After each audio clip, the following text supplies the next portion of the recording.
Hi, my name is Jordan Bigelow, and today I am going to be discussing a research study that my team and I conducted on double victimization of criminalized women in neoliberal contexts, with a focus on the case of Paraguay. As neoliberalism became globally popular, female incarceration rates have noticeably increased.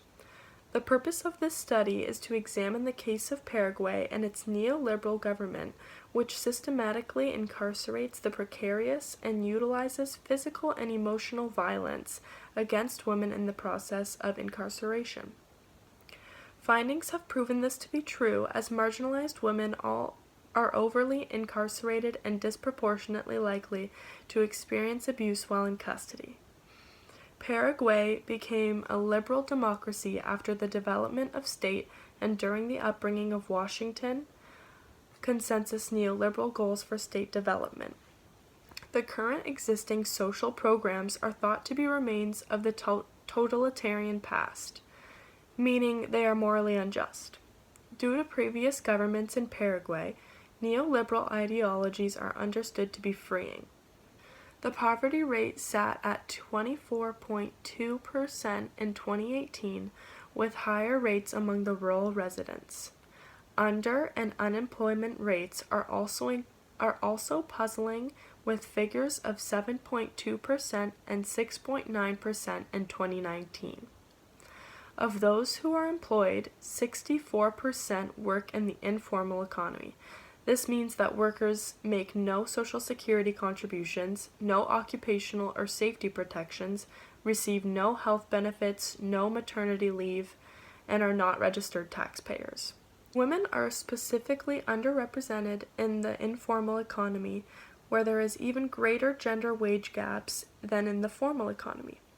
Education systems in Paraguay display poverty and inequality.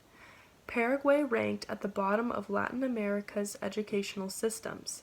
It has the lowest enrollment rates. Only 64% of 15 to 17-year-olds are registered in school. The system is under-resourced and highly privatized, placing girls at loss. High rates of illiteracy among women and early school leaving by girls determine the most vulnerable girls, the least educated. Gendered undereducation is seen in the practice of sending poor girls to be unpaid domestic servants in urban households to assist their attendance at public schools for a minimum of a few years. Lack of access to public health results in a large spending on some of the poorest families in Paraguay. To elaborate, 20% of the poorest population spends 6% of its income buying medicine and paying for health services.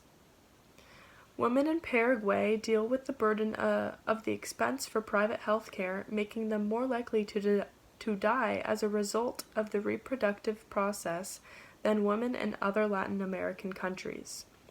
In every case, the poorest women suffer the most. Incarceration has risen from 60 prisoners per 100,000 Paraguayans in 2000 to 199 prisoners. Neoliberalism and precarious women. Women face many challenges with the transition to neoliberal government regimes. Neoliberalism ensures that women work harder jobs that are not high-paying, thus devaluing the feminine sphere. In addition, neoliberalism negatively impacts gender wage gaps, family and mat leave, and gendered social policy issues. Welfare signifies a patriarchal, neoliberal state in which there is control over women's bodies, making women subordinate to men in their citizenship, further limiting their roles to domestic work. Neoliberal state criminalized violence against women instead of giving them the tools to be independent and avoid violence. A cycle of vulnerability and marginalization has been theorized in neoliberal governments. The extent to which a body is victimized depends on the extent to which they are excluded from the state.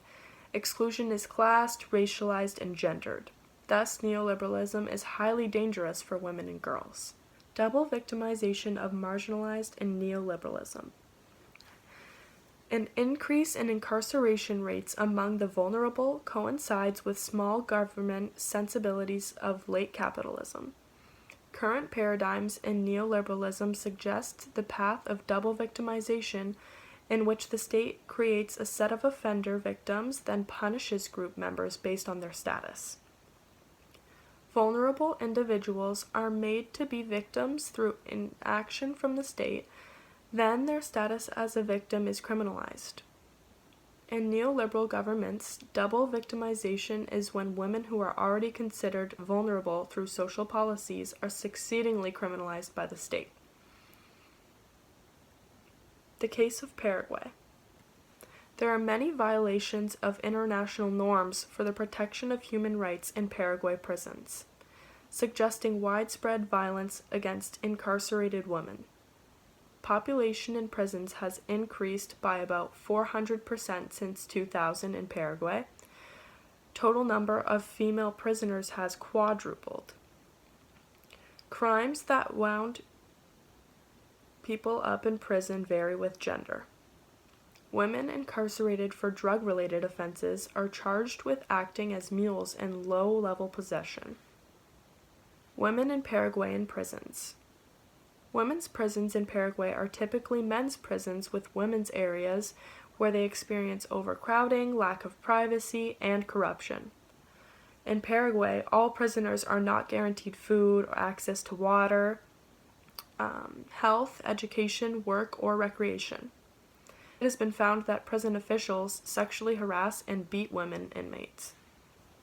Are women in Paraguay incarcerated disproportionately currently victimized by neoliberal state violence, then criminalized by the state that determined them vulnerable?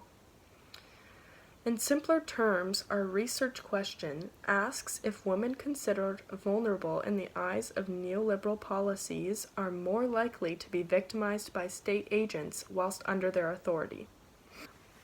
Our team used a mixed methodology approach to examine this research question.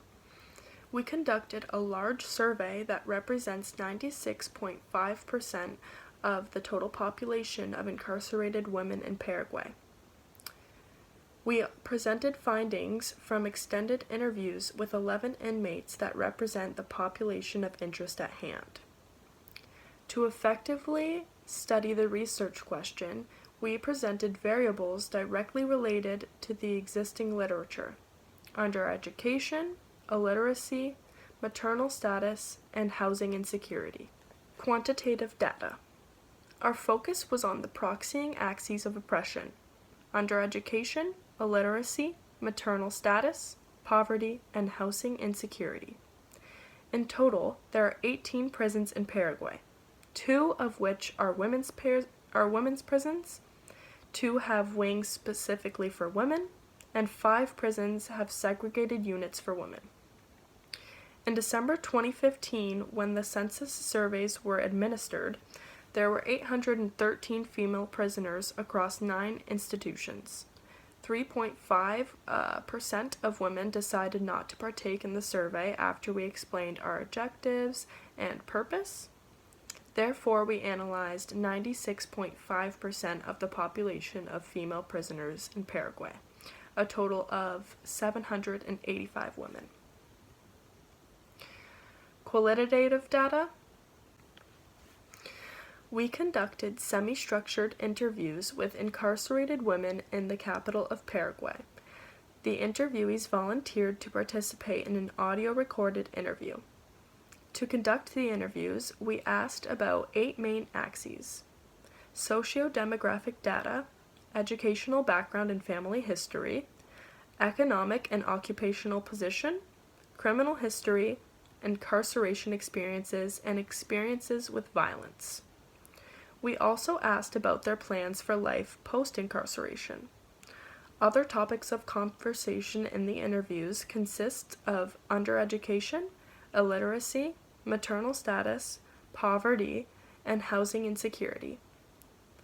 The interviewees' responses allowed the research to be understood and contextualize the quantitative findings. About 14% of women were unemployed at the time of their incarceration, much higher than national unemployment rates.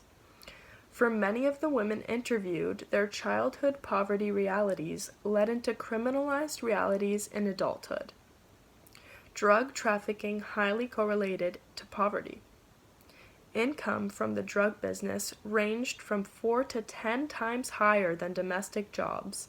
This was appealing to those who were required to support their children and families, as they were making much more income. Housing insecurity. 5.5% of inmates had lived in shelters before their incarceration. In addition, 12% of inmates worked as domestic servants in a home that did not belong to a family member as a child. We found that criminalization often occurred when women were homeless. Carceral violence in state custody. We learned that in Paraguay, over 1 in 3 women were hit, hurt, or insulted by police during their arrest. It was also found that 29.2% of women report having been robbed by authorities during their time spent in custody or in holding cells. Sexual assault and rape by carceral officials are common for incarcerated Paraguayan women.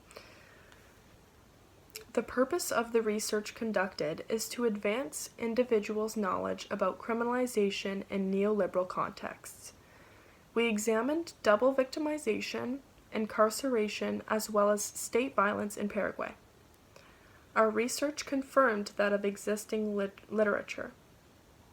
Violence of neoliberalism against the vulnerable, axes in undereducation, illiteracy, maternal status, poverty, and housing insecurity.